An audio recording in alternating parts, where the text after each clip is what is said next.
Every year, 1,000 children in LA County will be, quote, emancipated from the foster care system. Now, that's the term used to describe what happens when foster children turn 18 and are officially on their own. Little wonder that half of those children will end up homeless within 6 months.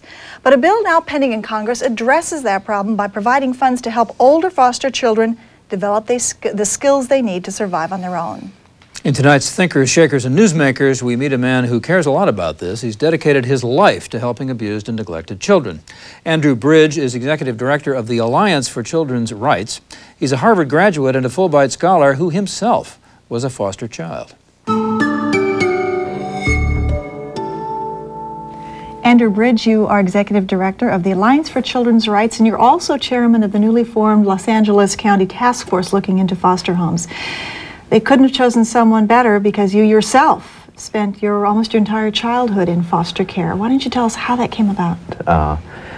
I grew up in Los Angeles County foster care from 6 to 18. I was taken from my mom up on North Hollywood on Lancashire Boulevard in February of 1974. And spent some time at the McLaren Children's Center. Back then it was McLaren Hall, which was a temporary shelter care. My mom was a single mom.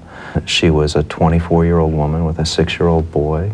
She didn't have a high school education and wasn't equipped to take care of a little boy. Did you understand at the time why you were being separated from her? I think I did have an understanding. One of the sort of interesting things, and it's not all that unusual, is my mom had actually spent time in foster care herself.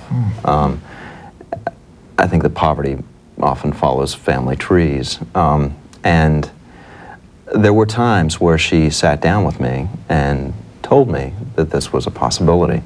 And so that day when a police car rolled up alongside of me and asked me if I was Andy Bridge, it wasn't a total shock.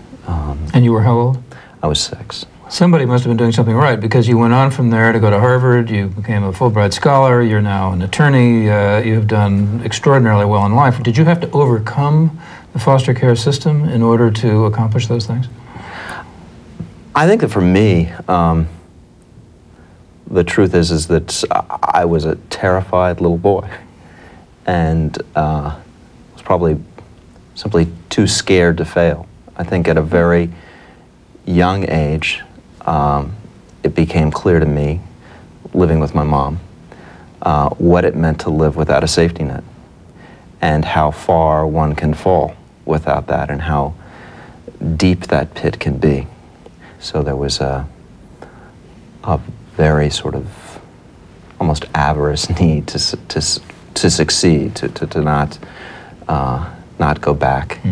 And, but still, it's amazing, because the emotional trauma of being taken away from your mother and you didn't see her for years and years, and yet to achieve what you achieved, something must have gone right along the way. Yeah, I think things did go right. I had the good fortune to go to public school at a time when public schools in Los Angeles County were good public schools.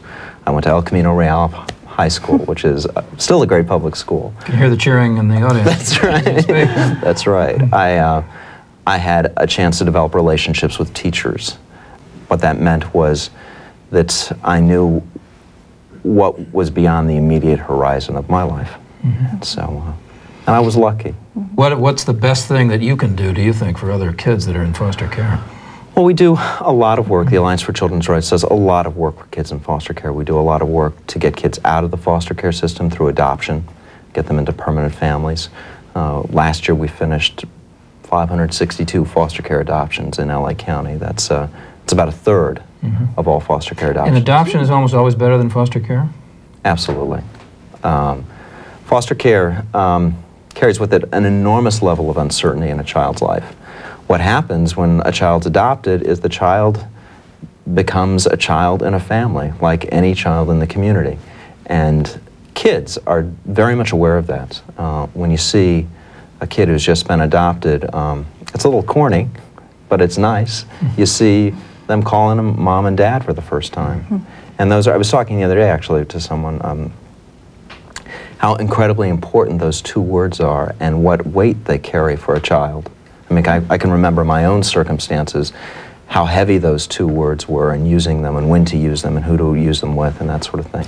Well, the Department of Children's and Family Services, as you know, has been under criticism and scrutiny. There have been deaths in foster group homes as well as foster homes. You're now on a task force to look at this. What is the one thing that you see is wrong? Why is this happening? Can you tell? Well, I think as far as the individual deaths, there are a lot of reasons, and those are being investigated by the Inspector General. I think in terms of general safety for kids in foster care in Los Angeles County, one of the biggest problems is there is a failure on the part of the county to monitor these children's lives once they're taken into care.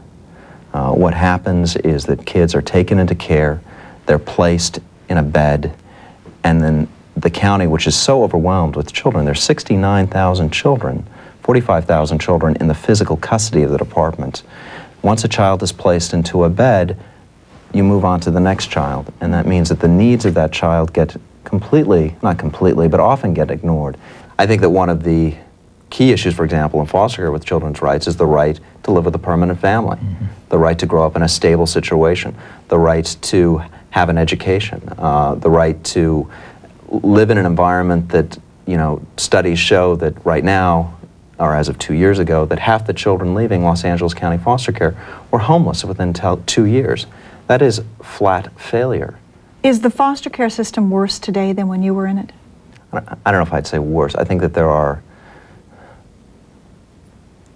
major challenges that didn't probably exist to the extent they existed back then. You didn't have the level of gang activity that you have right now. You didn't have, you know, the intensification of poverty and the collapse of neighborhoods and public education that you have right now. I think that in many ways the poorest of the poor are probably poorer, and that gets reflected in the foster care system. Andrew Bridge, thank you very much for your time. Thank you very much. Congratulations on your breaking out of the foster care system. We look forward to the report in a few months. Thank you. Thank you both. Okay. There's a man who really has learned from his own experience and who has given up a lot in order to do the work he's doing now. He did. What wasn't in interviews, that he had a very lucrative legal career. He gave that up to work for the Alliance.